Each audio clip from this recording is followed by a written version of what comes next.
नमस्कार बंधुरा घरोया रेसिपि किचेने आपनादेर स्वागत जानाई। आशा करी आपनारा सकलेई भालो आछेन। आज आपनादेर सामने रुई माछेर भापा रेसिपि निये हाजिर हयेछि।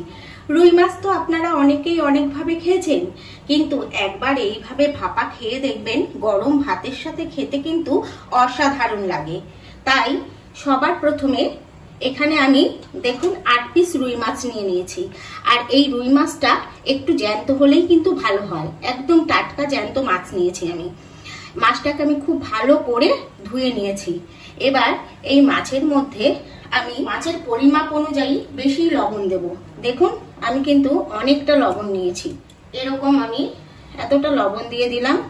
সাথে আমি একটা লেবু এরকম কেটে নিয়েছি, এই লেবুর রসটা দিয়ে দিচ্ছি।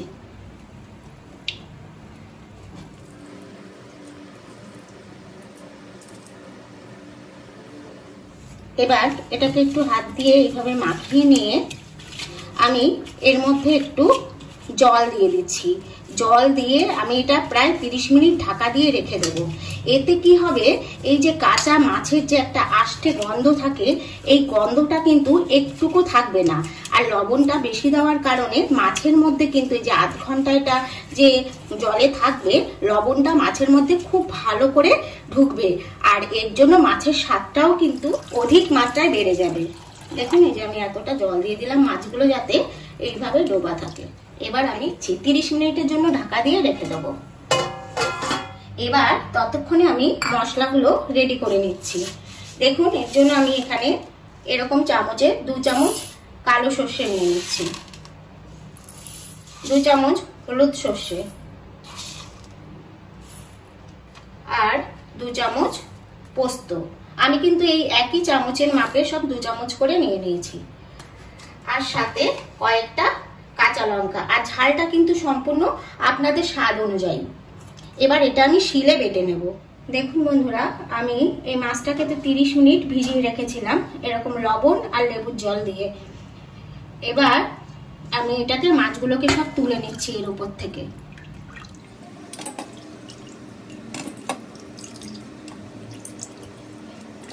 দেখুন মাছগুলো কিন্তু একদম সাদা সাদা হয়ে গেছে। এর জন্য কি হবে, এই মাছের মধ্যে কিন্তু একটুকু গন্ধ থাকবে না। মাছটা যে যখন খাবেন তখন বুঝতে পারবেন যে মাছের কিন্তু একটুকু আষ্টে গন্ধ নেই। আর এই জলটা কিন্তু আমি ফেলে দেব। এবার আমি একটা এরকম পাত্র নিয়ে নিয়েছি, এটা টিফিন কারি। এর মধ্যেই কিন্তু আমি মাছটাকে ভালোভাবে ম্যারিনেট করে নেব। এবার দেখুন আমি এই যে সর্ষে, পোস্ত আর লঙ্কাটা বেটে নিয়েছি। আর আমি কিন্তু এটা শিলেই বেটে নিয়েছি। এই বাটাটা দিয়ে দিলাম। সাথে এখানে আমি 50 গ্রাম টক দই নিয়েছি। আর টক দইটাকে কিন্তু আমি খুব ভালো করে ফেটিয়ে নিয়েছি। এই টক দইটাও দিয়ে দিলাম। এবার হাফ চামচ হলুদ গুঁড়ো দিয়ে দিলাম। আর সুন্দর কালারের জন্য আমি হাফ চামচ কাশ্মীরি লঙ্কার গুঁড়ো দিয়ে দিলাম। আর সাথে অল্প পরিমাণ লবণ, কারণ যেহেতু মাছগুলো এতক্ষণ লবণ জলেই ভেজানো ছিল, তাই একদম অল্প পরিমাণ লবণটা দিয়ে দিলাম। মাছটা কিন্তু এমনি লবণ হয়ে গেছে।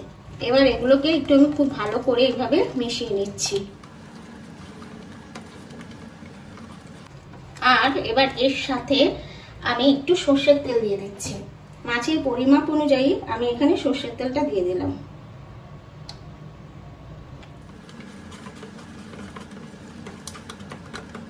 দেখুন এগুলো আমি খুব ভালো করে মিশিয়ে নিয়েছি। এবার আমি মাছগুলোকে দিয়ে খুব ভালো করে এর সঙ্গে মেখে নেব।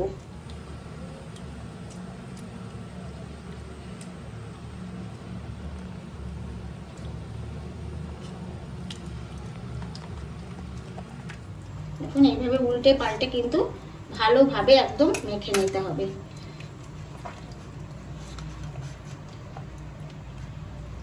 দেখুন বন্ধুরা, আমি কিন্তু খুব ভালো করে একদম মেখে নিয়েছি। আর এখানে কিন্তু আমি একটুকু জল ইউজ করিনি। টক দইটা যে দিয়েছি, ওই টক দইটাতেই যা হয়েছে।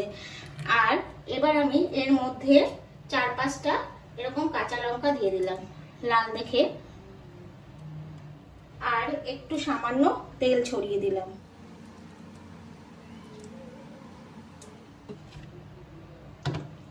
এবার আমি টিফিনটা ঢাকা বন্ধ করে দিচ্ছি। দেখুন আমি একটা কড়াইতে একটু জল দিয়ে দিয়েছি, আর এই জলের উপরে আমি একটা এরকম স্ট্যান্ড দিয়ে দিচ্ছি। দিয়ে এবার আমি এই টিফিন কারিটা বসিয়ে দিচ্ছি। এবার দেখুন বসিয়ে দিয়ে আমি আর একটু এই ঠিক টিফিন কারিটার এই পর্যন্ত জলটা দিয়ে দেব। এইভাবে জলটা দিতে হবে যাতে এই টিফিন কারির ভেতর না ঢুকে যায়। এবার আমি লো টু মিডিয়ামে ঢাকা দিয়ে 20 থেকে 25 মিনিটের জন্য হতে দেব। দেখুন বন্ধুরা 25 মিনিট হয়ে গেছে। এবার আমি গ্যাসটা বন্ধ করে দিচ্ছি। বন্ধ করে দিয়ে এবার ঢাকাটা তুলে নিচ্ছি।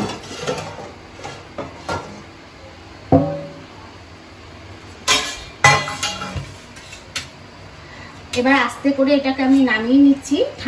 একটু ঠান্ডা হলে পরে তারপর আমি টিফিন কারির ঢাকনাটা তুলব। এখন খুব গরম রয়েছে, টিফিন কারিটা ধরা যাচ্ছে না।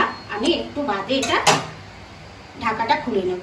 দেখুন বন্ধুরা টিফিন কারিটা কিন্তু এখন অনেকটা ঠান্ডা হয়ে গেছে, আমি হাত দিয়ে ধরতে পারছি। আমি ঢাকনাটা খুলে নিচ্ছি। দেখুন মাছ ভাপাটা কিন্তু কত সুন্দর হয়েছে। এই দেখুন